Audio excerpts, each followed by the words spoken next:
అందరికీ నమస్కారం. నేను మీ doctor Venugopal, consultant physician at Venu Vidya hospital Nalgonda. So చాలామంది ఇంకొక ప్రశ్న అడుగుతుంటారు, సార్ పర్సిస్టెంట్గా కాఫ్ వస్తుంటే ఏం చేయాలి, మేము ఎలాంటి జాగ్రత్తలు తీసుకోవాలి? సో యూజువల్గా ఆపకుండా పర్సిస్టెంట్గా కాఫ్ వచ్చినప్పుడు మోస్ట్ ఆఫ్ ది టైమ్స్ ఏం చేయాలంటే ఫస్ట్ సిట్టింగ్ పొజిషన్లో ఉండాలి. అండ్ ఇంకొకటి పడుకున్నప్పుడు కూడా బాగా వస్తుంటే ఎక్కువ లెఫ్ట్ లేటరల్ అంటే ఎడమ చేతి పక్క తిరిగి పడుకున్నట్లయితే కొంతవరకు బెటర్ ఉండే అవకాశం ఉంటుంది.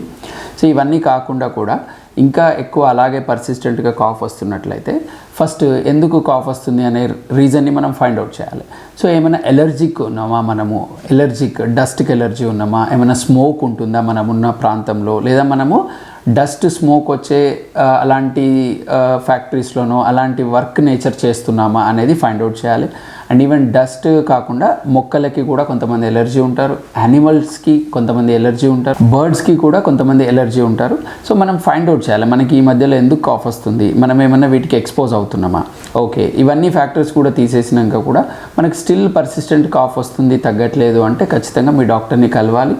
And next level of investigations చేసుకోవాలి. ఈ కాఫ్ ఎందుకు వస్తుంది, ఏమైనా నిమోనియా ఉందా, లంగ్స్లో ఏమైనా ఇన్ఫెక్షన్స్ ఉన్నాయా, లేదా అదర్ కనెక్టివ్ టిష్యూ డిజార్డర్స్ ఉన్నాయా అనేది ఫైండ్ అవుట్ చేసుకొని మీ డాక్టర్ చెప్పినట్టు తగిన ట్రీట్మెంట్ తీసుకున్నట్లయితే మీరు ఇవన్నీ కూడా అవాయిడ్ చేయవచ్చు. ధన్యవాదాలు.